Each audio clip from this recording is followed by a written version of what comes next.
Suspense story बंद कमरा। आज हम पढ़ने वाले हैं बंद कमरा। क्योंकि आप सभी को इसी तरह सस्पेंस स्टोरी सुनना अच्छा लगता है तो चलिए शुरू करते हैं। जैसे ही राहुल की आँख खुली उसने पाया कि वह एक बंद कमरे में है जिसमें बहुत सन्नाटा छाया हुआ है और कमरे के चारों ओर 4 दरवाजे हैं लेकिन चारों भी बंद है और वह अकेला इस कमरे में कैद है। वो ऑफिस से निकाला और अपने घर में बैठा था। एक अचानक पीछे से किसी ने उसके सर पर हमला किया और डायरेक्ट उसने अपने आप को इस बंद कमरे में पाया। उसे कमरे में एक टेबल, एक कुर्सी और एक लैपटॉप के अलावा और कुछ नहीं था। कमरे में एक लाइट थी और उसने खुद को कुर्सी से अपने आप को जंजीरों से बना हुआ पाया। वह ठीक से हल भी नहीं पा रहा था और सिर्फ उसके हाथ खुले थे लेकिन पर जंजीरों से बंधे हुए थे। उसे समझ नहीं आ रहा था वह क्या करे। उसने जोर से चिल्लाया खुद को बचाने के लिए। उसने लोगों को आवाज दी लेकिन वह सुनसान जगह थी। वह सिर्फ एक कमरा था और वहां 4 दरवाजे थे लेकिन उसकी आवाज सुनने वाला शायद वहां कोई नहीं था। 2 घंटे ऐसे ही बीत गए। पूरे कमरे में 4 दरवाजे, एक कुर्सी, एक टेबल, राहुल और एक लैपटॉप था। बस राहुल ने सोचा कि किसी ने उसे कैद कर दिया है। फिर उसने देखा लैपटॉप को ऑन किया। लैपटॉप ऑन हो गया लेकिन लैपटॉप में सिर्फ 50% ही चार्जिंग थी।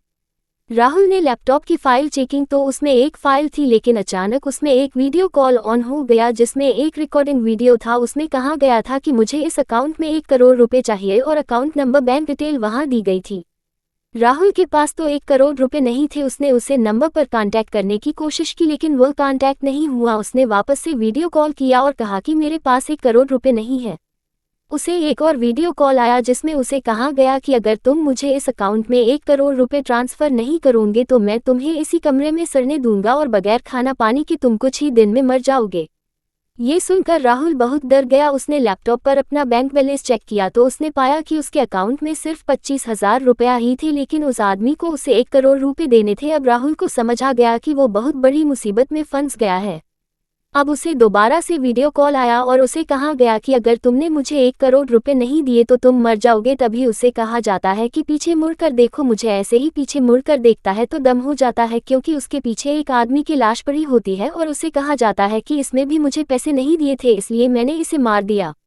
राहुल समझ रहा था कि अभी तक वह कमरे में अकेला था लेकिन वह एक लाश के साथ उसे कमरे में था। अब और भी डर गया और उसके पसीने छूटने लगे। उसने जल्दी से उसके दोस्त को कॉल लगाया और कहा कि ऐसे ऐसे सिचुएशन में मैं फंस गया हूँ, प्लीज़ मुझे 1 करोड़ रुपए चाहिए। उसके दोस्त ने कहा मेरे पास पैसे नहीं है लेकिन उसके दोस्त ने कहा कि मेरे अंकल पुलिस में है, तुम उनसे कांटेक्ट कर सकते हो। राहुल ने उसके दोस्त के अंकल जो पुलिस में थे उनसे कांटेक्ट किया। उन्होंने कहा कि यह तो साइबर क्राइम लग रहा है और उन्होंने उसे पर रखने के लिए कहा। पर साइबर क्राइम की टीम से उसका कांटेक्ट करवाया लेकिन जैसे ही साइबर क्राइम की टीम से राहुल का कांटेक्ट हुआ कॉल कट गया और वापस से उसे इस आदमी का फोन आया और वह आदमी ने कहा अब तुमने बहुत बड़ी गलती की है, तुमने पुलिस को इन्फॉर्मेशन दी है। वह पहले वाले आदमी ने भी पुलिस से कांटेक्ट करने की कोशिश की थी इसलिए मैंने उसे मार दिया। अब तुमने भी पुलिस से कांटेक्ट किया, मैं तुम्हें मारूंगा नहीं लेकिन अब मुझे तुमसे 1 करोड़ नहीं बल्कि 2 करोड़ रुपए चाहिए, वह भी 1 घंटे के अंदर। अगर 1 घंटे में तुमने मुझे 2 करोड़ रुपए नहीं दिया तो मैं तुम्हें यहीं पर मार दूंगा और अगर तुमने मुझे 2 करोड़ रुपए दे दिए तुम्हारे पैरों की जंजीर खुल जाएगी और दरवाजे भी अपने आप खुल जाएगा और तुम बाहर जाकर अपनी जिंदगी जी सकते हैं।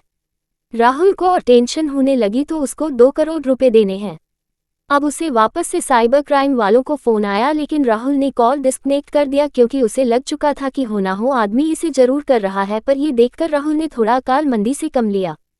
थोड़ी देर में उसे आदमी का कॉल आया। उसे आदमी ने कहा कि तुम्हारे पास 2 रास्ते हैं, मैं तुम्हें 10 लोगों के बैंक अकाउंट की डिटेल देता हूँ, तुम उनसे हैक करके उन सभी के अकाउंट